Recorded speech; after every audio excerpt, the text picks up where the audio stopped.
Après qu'ils m'ont dit que je n'étais pas invitée au mariage, j'ai regardé la cérémonie depuis ma voiture, et je ne leur ai plus jamais parlé.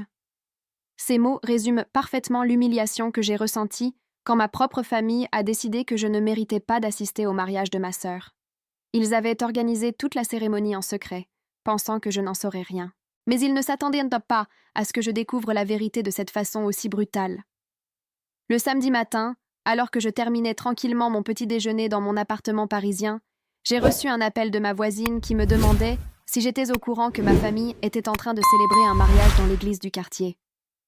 Mon cœur s'est arrêté. Ma sœur Claudine se mariait aujourd'hui et personne ne m'avait prévenu. Je m'appelle Aminata Diallo, j'ai 34 ans et je suis chef de service dans une grande clinique privée de Neuilly-sur-Seine. Ma famille a toujours eu du mal à accepter ma réussite professionnelle. Pour eux, j'étais cette petite fille née à Bamako qui avait eu trop de chance en arrivant en France. Ils ne comprenaient pas comment j'avais pu devenir médecin spécialiste alors que mon père était chauffeur de taxi et ma mère femme de ménage. Cette réussite les dérangeait, comme si elle remettait en question leur propre parcours. Claudine, ma sœur cadette, avait toujours été jalouse de mes succès. Elle travaillait comme vendeuse dans un magasin de vêtements et vivait encore chez nos parents à Sartrouville. Nos relations s'étaient progressivement dégradées au fil des années, mais jamais je n'aurais imaginé qu'elle irait jusqu'à m'exclure de son propre mariage. Mes mains tremblaient quand j'ai raccroché le téléphone. La nouvelle était trop choquante pour être vraie. J'ai immédiatement appelé ma mère pour demander des explications, mais elle n'a pas décroché. J'ai tenté de joindre mon père, mes cousines, mes oncles. Rien. Tous les téléphones étaient éteints ou ne répondaient pas. C'est à ce moment que j'ai compris que cette exclusion était délibérée et orchestrée. Ils avaient tous décidé ensemble que je n'avais pas ma place à ce mariage. La douleur était insupportable. Comment ma propre famille pouvait-elle me faire ça? J'étais leur fille, leur sœur, leur nièce. J'avais toujours été présente pour eux. J'avais aidé financièrement mes parents à plusieurs reprises. J'avais soutenu Claudine quand elle traversait des moments difficiles. Et voilà comment ils me remerciaient. L'église Saint-Martin n'était qu'à 10 minutes en voiture de chez moi. Une partie de moi voulait y aller, faire irruption dans la cérémonie et demander publiquement pourquoi j'avais été exclue. Mais mon orgueil était plus fort que ma colère. Je ne leur donnerais pas la satisfaction de me voir supplier ou pleurer devant leurs invités. J'ai plutôt décidé de m'habiller élégamment, de prendre ma voiture et de me rendre sur place discrètement. Si ma famille pensait pouvoir effacer mon existence de cette journée importante, elle se trompait lourdement. J'allais assister à ce mariage, mais à ma façon. En me garant près de l'église, j'ai pu voir l'agitation habituelle des préparatifs. Les invités arrivaient petit à petit, tous vêtus de leurs plus beaux habits. J'ai reconnu des visages familiers. Mes cousins, mes tantes, les amis de la famille que je connaissais depuis l'enfance. Tout le monde était là, sauf moi. Depuis ma voiture, j'observais cette mascarade familiale avec un mélange de tristesse et de dégoût. Comment ces gens qui m'avaient vu grandir, qui m'avaient félicité pour mon diplôme de médecine, qui venaient me demander des conseils médicaux gratuits, pouvaient-ils cautionner cette exclusion? Ma gorge se serrait en voyant ma mère ajuster la robe de mariée de Claudine devant l'église. Cette même mère qui m'avait dit être si fière de moi quand j'avais obtenu mon poste de chef de service. Mon père, habillé de son plus beau costume, accueillait les invités avec des sourires forcés. J'ai remarqué qu'ils jetaient des regards nerveux vers la rue, comme s'ils craignaient que j'apparaisse. Ils savaient tous que leur comportement était inadmissible, mais ils avaient choisi leur camp. Si cette histoire vous touche déjà, abonnez-vous à la chaîne parce que ce qui va suivre va vous bouleverser. La cérémonie a commencé et je suis restée dans ma voiture, à regarder ma famille célébrer sans moi. Les cloches de l'église sonnèrent joyeusement, mais pour moi, elles résonnaient comme un glas. C'était la mort de mes illusions sur l'amour familial inconditionnel. Claudine était magnifique dans sa robe blanche, rayonnante de bonheur. Son fiancé, David, un homme que je n'avais rencontré qu'une seule fois rapidement, semblait nerveux, mais heureux. Je me suis demandé s'il savait que la sœur de sa future épouse n'était même pas invitée au mariage. Est-ce que Claudine lui avait raconté que j'étais une sœur indigne? Ou peut-être avait-elle inventé une excuse pour justifier mon absence? Les invités riaient, plaisantaient, prenaient des photos. L'ambiance était à la fête, et moi j'étais là, cachée derrière mes vitres teintées, comme une étrangère observant la vie d'autres gens. La cérémonie a duré 1 heure entière, et j'ai assisté à chaque moment depuis ma voiture. J'ai vu ma famille sortir de l'église en cortège, les mariés radieux entourés de leurs proches. Les photographes officiels mitraillaient la scène, capturant chaque sourire, chaque embrassade, chaque moment de bonheur. J'ai observé mes cousines lancer des pétales de rose, mes oncles applaudir chaleureusement, mes tantes essuyer des larmes d'émotion. Toute cette joie collective dont j'étais bannie me faisait mal au cœur. Quand le cortège s'est dirigé vers les voitures pour se rendre à la réception, j'ai décidé de les suivre. Je voulais voir jusqu'où allait cette exclusion. Est-ce qu'ils avaient-ils vraiment organisé toute une fête en faisant comme si je n'existais pas? Le lieu de réception était un restaurant traditionnel malien à Montreuil, un endroit que je connaissais bien pour y avoir déjeuné plusieurs fois en famille. En me garant discrètement en face, j'ai pu voir l'arrivée des invités. Plus de 100 personnes étaient attendues, selon ce que j'avais pu comprendre des conversations téléphoniques que j'avais surprises quelques semaines auparavant. À l'époque, je pensais naïvement qu'on parlait des préparatifs d'un mariage auquel j'allais bien évidemment participer. Comme j'étais loin de la vérité. Les tables étaient dressées avec soin, décorées de fleurs blanches et dorées. Un DJ installait son matériel, et les serveurs s'affairaient pour que tout soit parfait. Mes parents avaient visiblement mis le paquet pour cette réception. J'ai même reconnu le traiteur, celui-là même qui avait organisé ma propre fête de fin d'études de médecine il y a quelques années. Depuis ma position d'observation, j'ai pu voir ma mère accueillir les invités avec une jovialité que je ne lui connaissais pas. Elle portait un magnifique boubou brodé d'or, celui qu'elle réservait aux grandes occasions. Mon père, dans son costume 3 pièces, serrait les mains et distribuait les embrassades comme un homme politique en campagne. Il semblait parfaitement détendu, comme si l'absence de leur fille aînée était la chose la plus naturelle du monde. Cette désinvolture me révoltait plus que leur décision initiale de m'exclure. Comment pouvaient-ils jouer la comédie du bonheur familial, en sachant que leur propre chair et sang étaient dehors, à les regarder depuis une voiture? Les festivités ont commencé vers 15 heures. La musique résonnait dans tout le quartier, mélange de sonorités maliennes traditionnelles et de tubes français actuels. Les invités dansaient, riaient, se régalaient en des plats que je pouvais sentir depuis ma voiture. L'odeur du riz jollof et du poulet yassa flottait dans l'air, me rappelant tous ces repas familiaux où j'étais la fierté de mes parents. Quand ils me présentaient à leurs amis comme leur fille médecin, quand ils racontaient avec émotion mon parcours depuis les banlieues jusqu'aux plus prestigieux hôpitaux parisiens. Tout cela semblait appartenir à une autre époque, à une autre famille. Ces gens qui m'avaient porté au nu hier me rayaient aujourd'hui de leur existence. Vers 16 heures, j'ai vu arriver un homme que je n'attendais pas, mon oncle Moussa, le frère de mon père, qui vit à Lyon. Il était accompagné de sa femme et de ses 3 enfants. Moussa avait toujours été mon oncle préféré, celui qui m'encourageait dans mes études, qui disait que j'étais l'avenir de la famille. En le voyant descendre de sa voiture avec ses cadeaux, j'ai ressenti un espoir fou. Peut-être qu'il allait demander où j'étais, peut-être qu'il allait exiger des explications. J'ai attendu quelques minutes, guettant une quelconque réaction de sa part.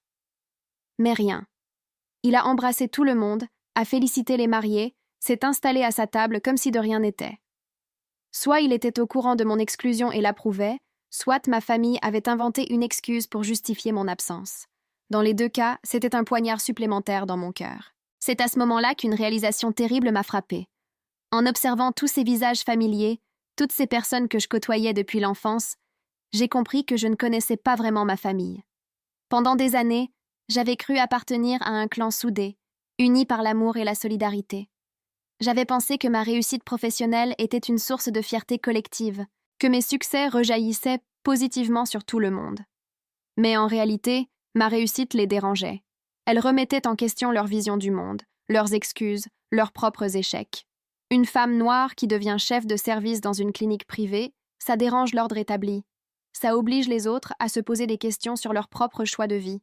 Et visiblement, ma famille préférait me faire disparaître plutôt que de remettre en cause ses certitudes. La fête battait son plein quand j'ai pris ma décision finale. Je ne pouvais plus rester là, à m'infliger cette torture psychologique. Assister à mon propre effacement familial depuis une voiture était au-delà de ce que je pouvais supporter. J'ai démarré le moteur, mais avant de partir, j'ai voulu immortaliser ce moment. J'ai sorti mon téléphone et j'ai pris quelques photos de la réception. Pas par voyeurisme, mais comme preuve. Un jour, si quelqu'un me demandait pourquoi je ne parlais plus à ma famille, j'aurais ces images pour expliquer. Des photos de leur bonheur sans moi, de leur complicité dans mon exclusion, de leur capacité à célébrer en faisant comme si je n'avais jamais existé. Ces clichés seraient mon témoignage, ma version des faits face à tous ceux qui m'accuseraient plus tard d'être une fille ingrate qui a tourné le dos à sa famille. Avez-vous déjà vécu une trahison familiale similaire? Partagez en commentaire comment vous avez surmonté cette épreuve, car mon histoire ne fait que commencer. En rentrant chez moi ce soir-là, j'ai pleuré pour la première fois depuis des années. Toute la douleur accumulée pendant cette journée surréaliste s'est déversée d'un coup. J'étais épuisée émotionnellement, vidée par cette découverte brutale de ce que ma famille pensait réellement de moi. Dans mon salon parisien, entourée de mes diplômes encadrés et de mes distinctions professionnelles, j'ai réalisé à quel point j'étais seule. Tous ces succès que je pensais partager avec mes proches n'avaient été en réalité qu'une source de gêne et de jalousie. Mon téléphone n'arrêtait pas de vibrer. Des messages de félicitations arrivaient sur les réseaux sociaux, des photos du mariage commençaient à circuler. Mes cousins, mes tantes, tous postèrent leurs souvenirs de cette belle journée. Voir défiler ces images sur Instagram et Facebook était comme recevoir des gifles à répétition. Le lundi matin, de retour au travail à la clinique, j'ai essayé de faire comme si rien ne s'était passé. Mes collègues me demandaient comment s'était passé le week-end, si le mariage de ma sœur avait été réussi. Car bien évidemment, j'avais parlé de cet événement à mes équipes les semaines précédentes. Comment expliquer que je n'y avais finalement pas assisté? Comment avouer que ma propre famille m'avait exclue? La honte était trop grande. J'ai menti, raconté que c'était une belle cérémonie, que tout s'était bien passé. Mais intérieurement, je bouillonnais de rage et d'humiliation. Entre deux consultations, je repensais aux images de la veille, à tous ces visages souriants qui avaient cautionné mon exclusion. Ma concentration au travail s'en ressentait, et plusieurs fois, mes collègues ont remarqué mon air absent. Le mardi, j'ai reçu un appel de ma mère. Pour la première fois depuis le mariage, quelqu'un de ma famille tentait de me contacter. Mon cœur s'est mis à battre plus fort. J'espérais des excuses, une explication, quelque chose qui pourrait réparer cette blessure béante. Mais quand j'ai décroché, la conversation a été encore pire que le silence des jours précédents. Ma mère m'a expliqué d'un ton détaché que le mariage s'était très bien passé, que Claudine était radieuse, que tous les invités avaient passé un excellent moment. Puis, comme si elle se souvenait subitement de mon existence, elle a ajouté qu'ils avaient pensé à moi pendant la cérémonie. Penser à moi. Ils avaient pensé à moi tout en organisant délibérément un mariage auquel je n'étais pas conviée. L'hypocrisie était si énorme que j'en ai eu le souffle coupé. Quand j'ai demandé directement pourquoi je n'avais pas été invitée, sa réponse a achevé de me convaincre que cette rupture était définitive. Elle m'a dit que Claudine et David voulaient un mariage intime, en petit comité, qu'ils ne pouvaient pas inviter tout le monde. Petit comité. J'avais vu de mes propres yeux plus de 100 personnes à cette réception. Des cousins éloignés que je n'avais pas vus depuis des années, des amis de mes parents que je connaissais à peine, des collègues de David que personne dans la famille ne connaissait. Tous ces gens avaient eu leur place au mariage de ma sœur, mais pas moi. Sa propre sœur, celle qui l'avait aidé à réviser ses examens, qui l'avait soutenue pendant sa rupture douloureuse 2 ans plus tôt, qui lui avait prêté de l'argent quand elle traversait des difficultés financières. La goutte d'eau qui a fait déborder le vase est arrivée quand ma mère a eu le culot de me demander si je voulais voir les photos du mariage. Elle proposait de me les envoyer par WhatsApp, comme si c'était un geste de gentillesse de sa part.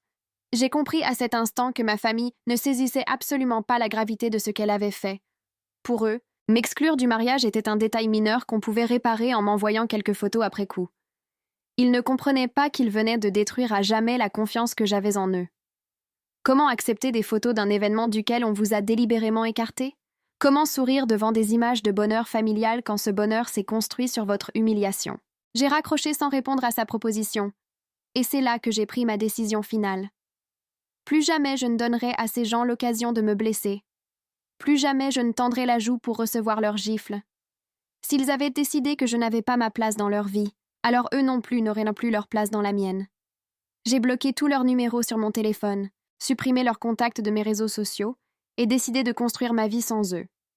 Cette décision n'était pas prise dans la colère aveugle, mais dans une lucidité douloureuse. J'avais compris que notre relation était toxique, que ma réussite professionnelle les dérangeait au point qu'ils préféraient m'effacer plutôt que de célébrer mes succès. Rester en contact avec eux, c'était accepter d'être constamment jugé, diminué, mis à l'écart. C'était renoncer à mon propre respect. Les semaines qui ont suivi ont été les plus difficiles de ma vie adulte. Couper les ponts avec sa famille, même quand elle vous a trahi, reste un déchirement. Les fêtes traditionnelles, les anniversaires, tous ces moments qui ponctuent l'année en famille me rappelaient cruellement ma nouvelle solitude, mais j'étais déterminée à tenir ma décision. Chaque fois que la nostalgie menaçait de m'attendrir, je repensais à cette journée où j'avais assisté au mariage de ma sœur depuis ma voiture. Je me souvenais de cette humiliation, de cette exclusion délibérée, de leur indifférence face à ma douleur. Et ma résolution se renforçait. Si cette injustice vous révolte, abonnez-vous pour soutenir ces témoignages et découvrir comment cette histoire va évoluer. 6 mois après le mariage, ma nouvelle vie commençait à prendre forme. J'avais investi toute mon énergie dans mon travail et dans la construction de nouvelles relations authentiques. À la clinique, j'avais développé des liens plus profonds avec mes collègues, particulièrement avec Sarah, une anesthésiste d'origine tunisienne, qui était devenue ma confidente. Elle aussi avait vécu des tensions familiales liées à sa réussite professionnelle, et nos conversations m'aidaient à relativiser ma situation. Nous déjeunions ensemble régulièrement, et peu à peu, elle était devenue la sœur de cœur que Claudine n'avait jamais vraiment été. Ces nouvelles amitiés me montraient ce que pouvaient être des relations saines, basées sur le respect mutuel et la célébration des succès de l'autre, plutôt que sur la jalousie et la compétition. C'est pendant cette période de reconstruction que j'ai reçu des nouvelles inattendues. Ma collègue Sarah m'a montré un article dans un magazine médical local qui parlait de mon travail innovant sur les techniques d'anesthésie péridurale.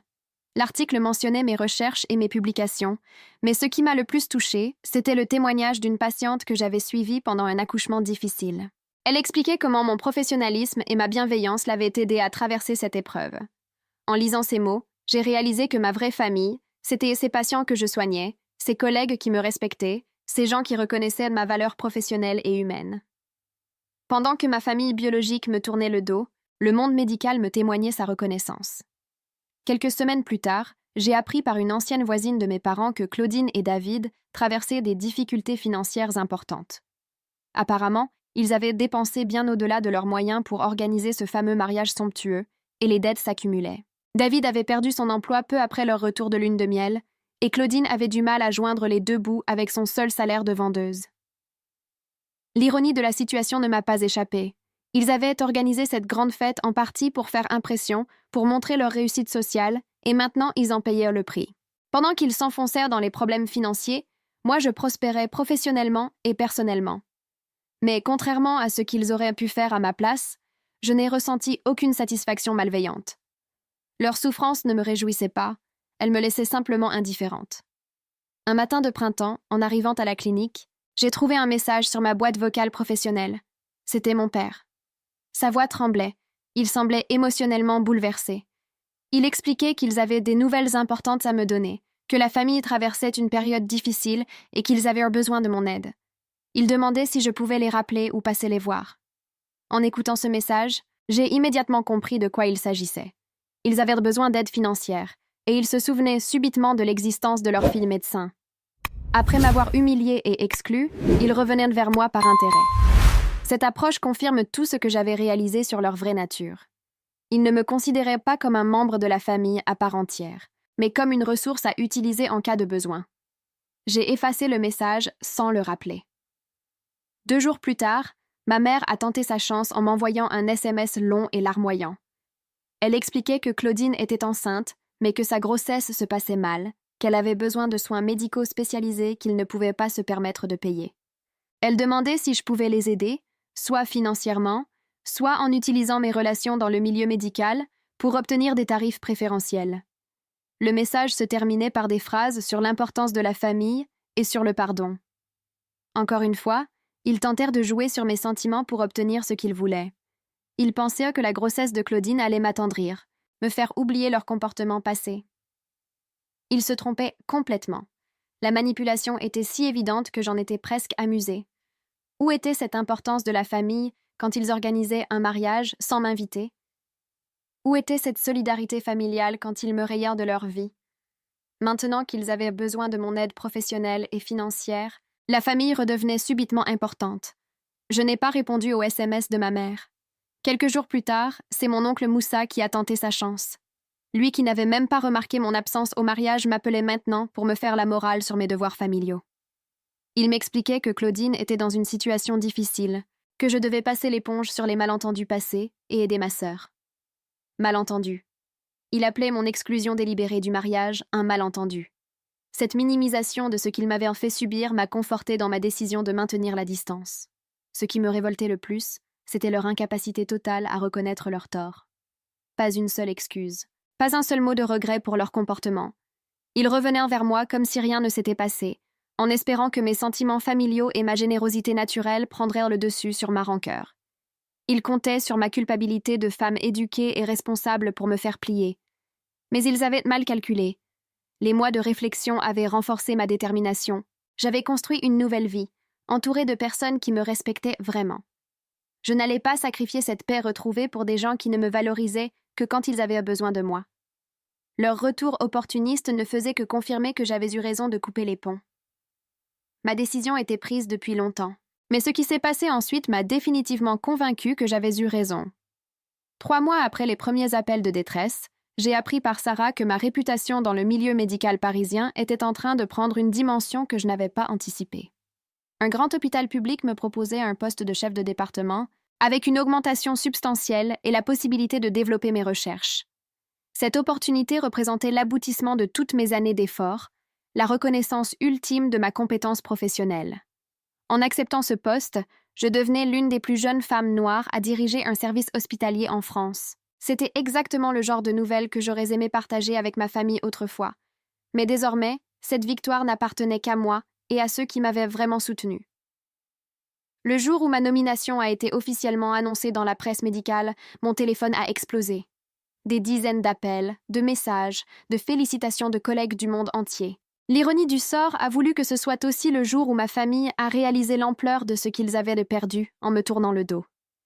Mon cousin Ibrahima, celui qui avait assisté au mariage sans broncher, m'a laissé un message vocal où il tentait maladroitement de renouer le contact. Il parlait de fierté familiale, de l'honneur que ma nomination apportait à tout le clan. Encore cette hypocrisie révoltante.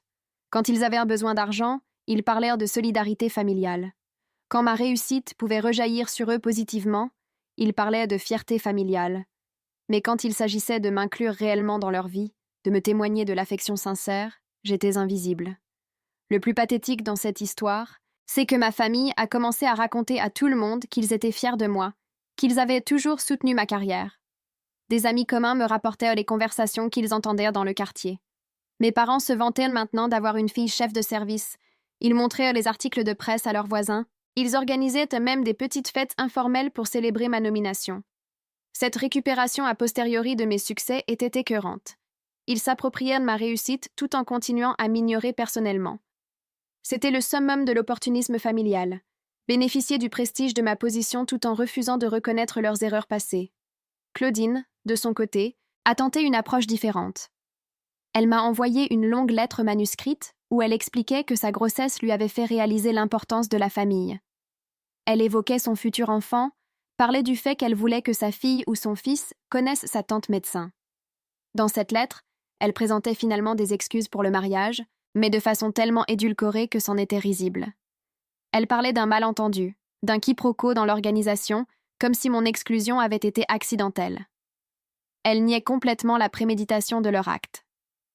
Cette tentative de réécriture de l'histoire m'a définitivement confirmé que nous n'avions pas la même vision de ce qui s'était passé. Pour elle, c'était un petit incident qu'on pouvait balayer d'un revers de main. Pour moi, c'était une trahison fondamentale qui avait révélé leur vraie nature. La naissance de la fille de Claudine a marqué un tournant décisif dans cette histoire. Ma mère m'a appelée directement pour m'annoncer que j'étais devenue tante, que la petite Aïcha était née en bonne santé. Elle espérait visiblement que cette nouvelle allait me faire craquer émotionnellement, que l'instinct familial l'emporterait sur ma rancœur. Elle me proposait de venir voir le bébé, de faire partie de sa vie. Mais même cette manipulation par l'émotion n'a pas fonctionné. J'étais sincèrement heureuse qu'un enfant soit né en bonne santé, mais cela ne changeait rien au fond du problème. Cette petite fille allait grandir dans une famille qui pratiquait l'exclusion et la récupération opportuniste. Elle apprendrait peut-être un jour que sa tante avait été écartée du mariage de ses parents, et elle comprendrait le vrai visage de sa famille. Aujourd'hui, 2 ans après ce mariage auquel j'ai assisté depuis ma voiture, ma vie est exactement là où je voulais qu'elle soit. Je dirige un service hospitalier respecté, j'ai publié des recherches reconnues internationalement, et j'ai construit un cercle social solide basé sur des relations authentiques.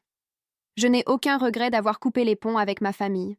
Leur absence de ma vie m'a libérée de leur jugement constant, de leur jalousie toxique, de leur tentative permanente de me diminuer pour se sentir mieux dans leur médiocrité. Sans eux, j'ai pu m'épanouir pleinement, sans culpabilité, sans avoir à justifier mes succès ou à les partager avec des gens qui ne les méritaient pas. Le message que je veux transmettre à travers cette expérience, c'est qu'on n'est pas obligé de subir la toxicité familiale sous prétexte que ce sont nos proches. Parfois, la famille biologique n'est pas la vraie famille. La vraie famille, c'est celle qui vous soutient dans vos moments difficiles, qui célèbre vos succès sans arrière-pensée, qui vous respecte pour ce que vous êtes. Ma vraie famille aujourd'hui, ce sont mes collègues, mes amis, mes patients qui me font confiance. Ces relations que j'ai choisies sont 1000 fois plus solides que celles qui m'étaient imposées par le sang. Ma famille m'a appris une leçon précieuse sans le vouloir. Parfois, il faut savoir partir pour se respecter. Et je ne le regrette pas une seconde. Si mon histoire vous a inspiré, partagez-la et abonnez-vous pour plus de témoignages sur la force de caractère et la résilience face aux trahisons familiales.